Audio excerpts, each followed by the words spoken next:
For 40 years, Edna Marsh bought tractor parts nobody wanted and locked them in a shed. She paid off the farm in 1979 and never signed another note, so the only thing she ever owed was the ground itself. The whole county called her a hoarder, and they were wrong, but nobody found that out until after she was gone. By the Monday after her funeral, 3 collectors and a parts broker had driven past the county line to make offers on the shed. Her grandson Cole had the only key, and what he did with it is the part nobody saw coming. The morning after they buried Edna, Walt Brennan held court at the diner on Route 4 with a cup of coffee and an opinion. He told the men at the long table that Edna Marsh had left behind a shed full of junk and a grandson dumb enough to think he wanted the farm. A couple of them laughed, because laughing was easier than admitting they'd be in the same boat someday. Nobody at the table had ever been inside that shed, and none of them had ever asked. That was the way Edna had wanted it, and the way she'd kept it for as long as anybody could remember.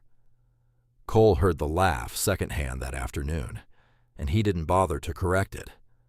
He'd come back to the farm 3 years before, after Wendell died, because Edna asked him to, and because the ground was the only thing he'd ever been any good at.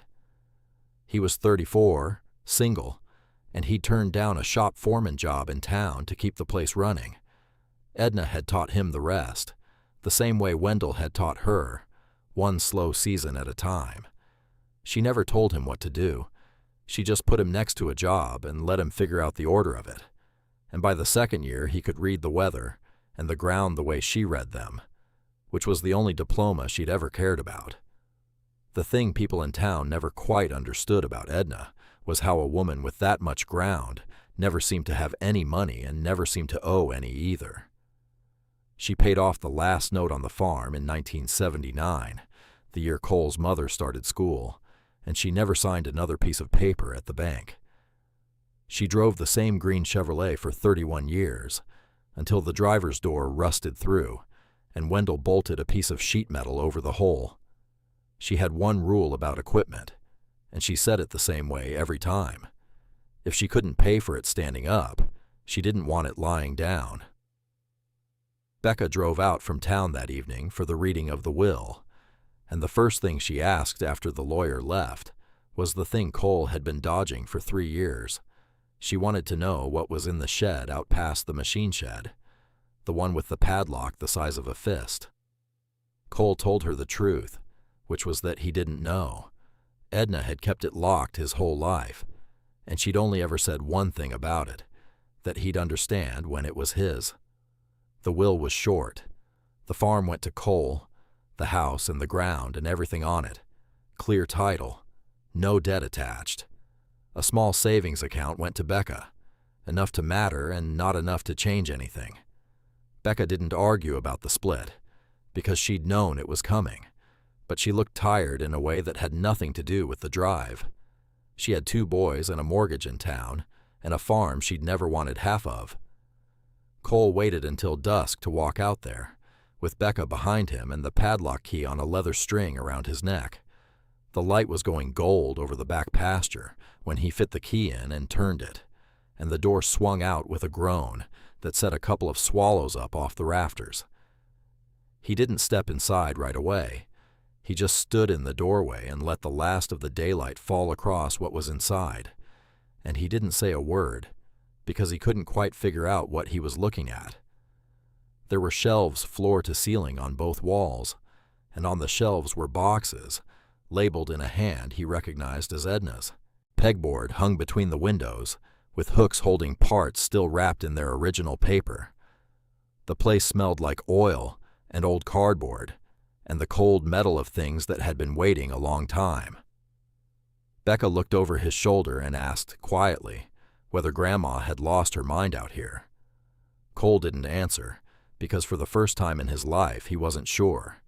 He went back out at first light with a flashlight and a notebook, and Becca came along because she couldn't sleep and didn't want to be in the house alone.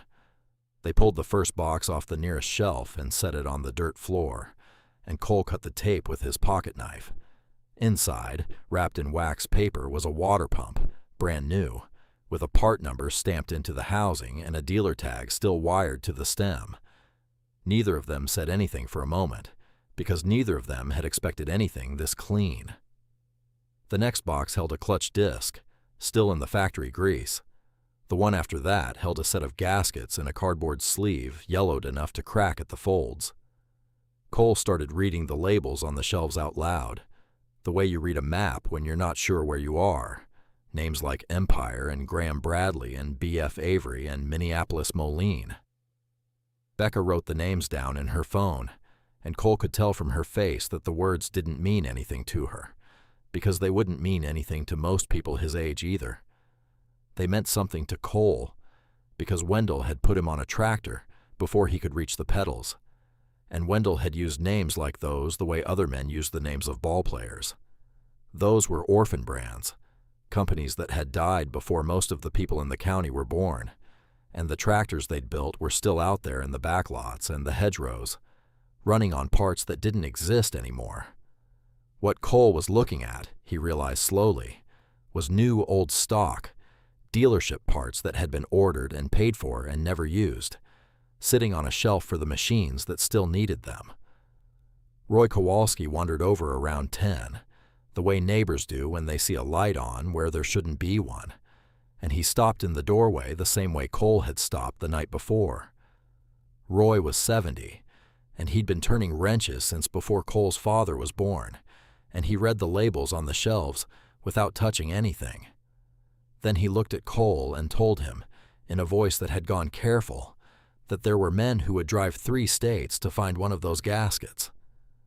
Becca laughed, the way you laugh when you think someone's pulling your leg, but Roy didn't laugh back. The trouble showed up when they went back to the house for coffee, because the trouble had been there before the shed, and the shed hadn't fixed it. The property tax bill was due in 6 weeks, the hayfields needed fertilizer before the second cutting, and the main field tractor, the only late-model machine Cole owned, had thrown a rod last month trying to disc the back 40 before the rain. Becca laid it out plain while Roy stood by the sink and said nothing. She said selling the junk in the shed would solve every one of those problems clean, and she said it the way a person says something when they've already decided it's true. Cole told her he wasn't selling anything until he knew what it was, because that was the only honest answer he had. Becca said the farm was bleeding money and the shed was the only thing on the place worth a dime, and she wasn't wrong about the first part, which made it hard to argue about the second. Roy set his cup down before he left, and he said one more thing to Cole on the porch. He said Cole might want to sit down before he called anybody about what was in that shed, and then he walked back down the lane without explaining himself. The county heard by Saturday, because the county always hears, and one comment at the feed store was all it took. Roy had told one man, and that man had told his brother-in-law, and by noon the brother-in-law had told somebody who knew somebody who restored tractors in the next state over. Nobody came out to look that first day, but the phone started ringing, and the calls were the kind of calls that told Cole more than the words in them. The first one came that afternoon, a parts broker from 2 states east, polite and specific in a way that made the hair on Cole's neck stand up. The man didn't ask what was in the shed. He asked about Empire water pump assemblies and Graham Bradley clutch parts by name, as if he already had a list in front of him. Cole told him he wasn't selling, and the broker said he understood, and then he left a number and a figure, said, "Easy as passing the salt." The figure was more than the farm had grossed last year, and it was for one cabinet, the one against the south wall. Becca heard the number from the kitchen doorway, and whatever had been holding between the two of them cracked open right there. She had kids in school and a mortgage that ate half her check every month, and she'd watched their grandmother pinch pennies for 40 years, and she was tired of it. Cole understood, because he was tired too. But understanding a thing and agreeing to it aren't the same. The strange part wasn't that the parts were worth money, because old iron is always worth something to somebody. The strange part was that Edna had known they were worth money for 40 years and never sold a single one, and never once acted like she was sitting on anything more than a shed full of junk. He told her the parts weren't hers to sell yet, and she told him they weren't his to keep either, and that was the first time either of them said it out loud. The survival counter hit that evening, the way it does, when you think the day can't get any longer, and then it does. Cole went out to finish dissing the back 40 before the rain, because the second cutting wasn't going to wait for his family problems, and the field tractor threw a second rod halfway down the row. He sat in the cab and listened to the engine die, and he thought about the broker's number sitting on the kitchen table, and he thought about the quote from the dealer in town, which was more money than he had in the account. The broker's offer would have covered the repair 3 times over and left enough to fertilize the fields and pay the taxes with cash to spare. He walked back to the house in the dark with the broken tractor sitting in the field behind him, and he sat on the porch with the broker's number on the table in front of him, and he left it sitting there. Becca came out once and asked him whether he'd called, and he told her he hadn't, and she went back inside without pressing it, because she could see he was sitting with something heavier than a phone number.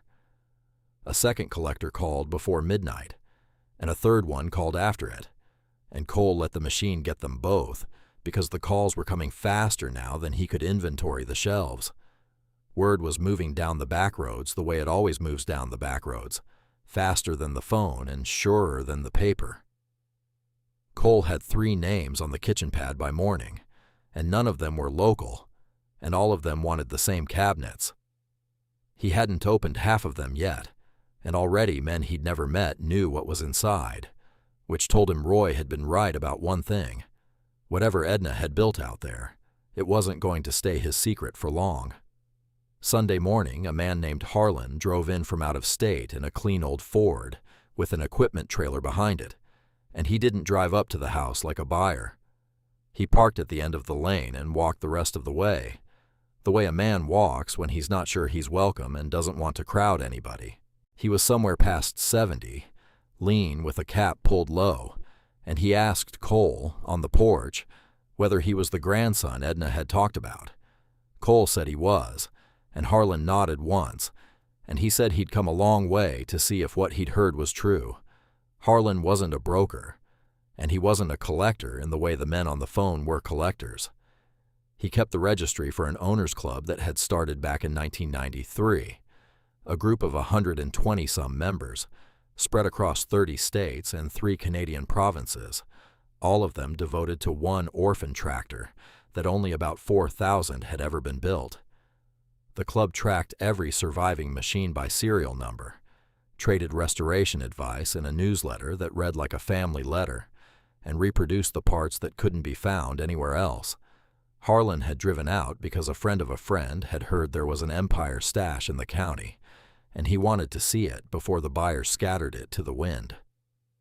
Cole walked him out to the shed, and Harlan went through the door the same way Roy had, slow, with his hands behind his back. He read the labels on the shelves without touching anything, and he opened one cabinet, the one against the south wall, and he stopped moving. He stood there a long moment, and then he asked Cole, quiet, whether he knew what an Empire tractor was.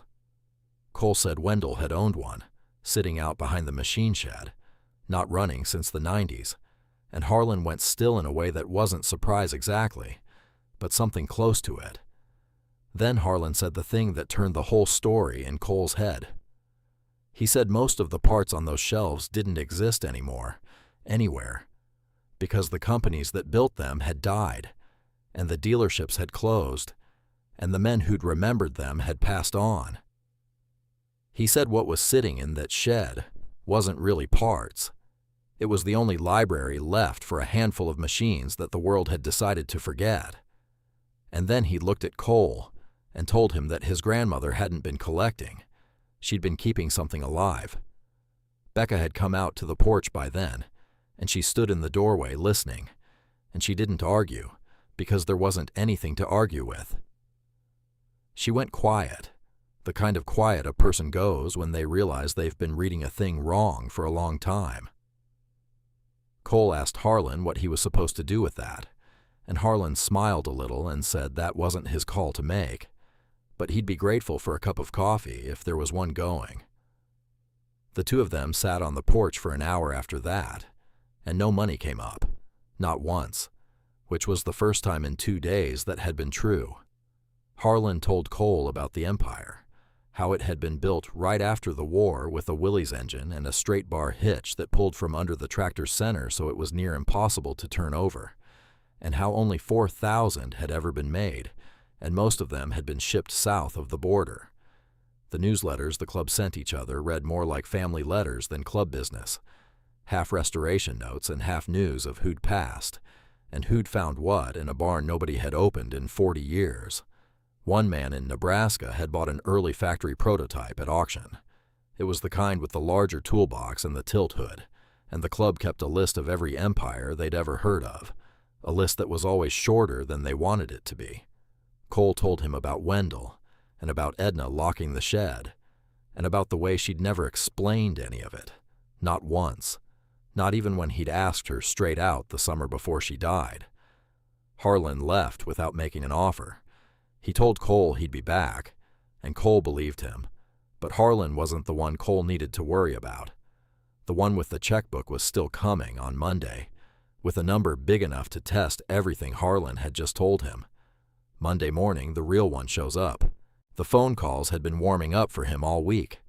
His name is Vance, and he drives a newer truck with a trailer hitch that's never seen a load, and he carries a checkbook in his shirt pocket, the way some men carry a pipe. He's polite, and he knows the iron, and he doesn't talk down to any of it, which is the only reason Cole lets him walk out to the shed at all. Vance has come for the whole stash, and he's brought a number that would pay off Becca's mortgage and fix the broken tractor 10 times over and leave Cole with cash to spare. Becca is on the porch when he says the number. She tells Cole to take it, flat, without heat, because she's past heat by now. She tells him Grandma would want them safe, and she means it, and Cole can't find a single thing wrong with the sentence, except that it isn't true. The money would fix every problem he's got. The only thing standing between him and it is a promise he doesn't fully understand yet, and that's the part that scares him. This is the closest he comes. He stands at the shed door with his hand on the padlock, and the checkbook waiting on the porch, and Becca waiting behind him, and he thinks about the number, and he thinks about Edna locking that door his whole life. The broken tractor is still out in the back field where it died. The tax bill is sitting on the kitchen table, and the rain is supposed to come by Wednesday. He could sign the paper and be done with it, and nobody in the county would blame him, because nobody in the county ever understood the shed anyway. But he turns the key, and he doesn't open it to sell. This time he opens it to show Vance one thing first, because something in him needs to see whether the man understands what he's looking at. Cole pulls him inside and opens the cabinet Harlan stopped at, and he shows him the labels, and then he walks him past the shed to the machine shed out back where nobody's been in a year. He pulls the tarp off Wendell's Empire, and beside it, under a second tarp, sits a Minneapolis Moline G1000, the big one, the first tractor Minneapolis Moline ever built with over 100 horsepower, and one of maybe 15,000 that ever rolled off the line. Neither one has run in 30 years, and neither one is junk, and both of them have been sitting out there the whole time waiting on the parts that are sitting in the shed. Vance sees it. He lowers the checkbook, and he doesn't say anything for a long beat, and the place goes quiet. After Vance leaves, with no deal and no hard feelings, Cole goes back into the shed alone and opens the one cabinet Edna had set apart from the rest, the one with her handwriting on the outside of the door. He doesn't know it yet, but the thing that's about to settle every argument on that porch has been sitting in there the whole time, waiting for exactly this moment. Inside, on the top shelf, there's a binder, and the binder is the thing that finally tells him what the shed is. It's page after page in Edna's hand, every part in the shed mapped to a machine on the farm, with the serial number of the tractor it was bought for written beside it. There's the Empire, the G1000 and a BF Avery Model A he hadn't even known was out there, buried under the hay in the back of the machine shed. The shed wasn't a collection, and it wasn't an investment, and it wasn't hoarding. It was a repair manual written in parts, 40 years of Edna and Wendell buying the pieces to bring their own iron back, one season's spare cash at a time, because they knew the day would come when no one else could. Every gasket and water pump and clutch disc in there had a tractor waiting for it out back, and every one of them had been bought before Cole was born, against a morning neither of them would live to see. Edna had kept the shed locked for a simple reason. She didn't want him carrying it before he had to. Becca comes out while he's sitting on the dirt floor with the binder open across his knees, and she reads a page over his shoulder, and then she turns to the next one and stops. In the margin, beside a list of parts for the G1000, there's a note in Edna's hand, dated the year Becca was born, 4 words in pencil that have gone soft with age. For the kids, if they want the ground. Becca closes the binder, careful, the way you close something that isn't yours to shut, and she sits down next to Cole on the floor, and she doesn't say anything about selling again. Harlan comes back that week, the way he said he would, and he asks Cole, on the porch, what he's going to do. Cole tells him he's going to do what the parts were bought for, and Harlan nods once, the way he nodded the first day, and he asks whether he can come back to help, not to buy. Cole tells him yes, and the two of them stand there a minute looking out at the machine shed, and Cole thinks about the line Edna used to say, the one about paying for things standing up. If she couldn't pay for it standing up, she didn't want it lying down, and he figures now he finally understands what she meant by it. The following spring, Cole and Harlan start at the south wall of the shed and work their way around by the binder, pulling parts in the order Edna wrote them down. The Empire fires first. Its Willie's engine catches on the 3rd try, a little smoke and then a steady idle that sounds like something remembering how to breathe. Then comes the G1000, and it takes another month, and 2 parts they have to machine from scratch because even Edna couldn't find them. But by May it's running too. 2 machines that hadn't moved in 30 years are back in the field on parts she bought before her grandson was born. The G1000 is the one that gets the neighbors. It's a big tractor, the first one Minneapolis Moline ever built with over 100 horsepower, and it pulls the disc through the bottom ground like the bottom ground isn't there, the way it did the year Wendell bought it secondhand and drove it home up the county road. The county hears about it the way the county hears about everything, and Walt Brennan drives out one afternoon and stands by the fence watching the Empire disc the back 40, and he doesn't say much, because there isn't much to say that the machine isn't already saying for him. The man who laughed at the shed full of junk at the diner stands there a long while with his arms on the top rail, and then he drives off without coming up to the house, which is the closest thing to an apology Walt Brennan knows how to give. Harlan registers both tractors by serial number with the club, and the Empire turns out to be one of the early ones, the kind with the larger toolbox and the tilt hood, a factory variant so rare that the newsletter runs a short piece on it the next month. Edna had known. She'd always known, and she'd never told a soul, because telling wasn't the point. The point was keeping it running and keeping it out of debt and passing the ground along whole, and she'd done all 3 without a single loan and without a single apology. Becca keeps her mortgage in town, but she starts bringing the boys out on weekends, and Cole puts them to work with wrenches the way Wendell put him to work, slow and patient, and 1 bolt at a time. The farm carries no debt. Half the shed is empty now and somehow heavier with meaning than when it was full, and there's still a part or 2 in its original wrapper sitting on the shelf waiting for the machine it was bought for. Out in the back field at dusk, Cole shuts the Empire down, the binder open on the workbench beside the door, and the last of the light falls across the page, the way it fell across the shed the first night he opened it. Edna Marsh died, owing nothing but the ground, and left it running on parts she'd bought 40 years ahead of time. Most people confuse hoarding with holding, and by the time they learn the difference, the iron is gone. There are more sheds like hers out past the county roads, and fewer people who know the stories. Subscribe to Rust and Roots, and come back for the next one before the county forgets it.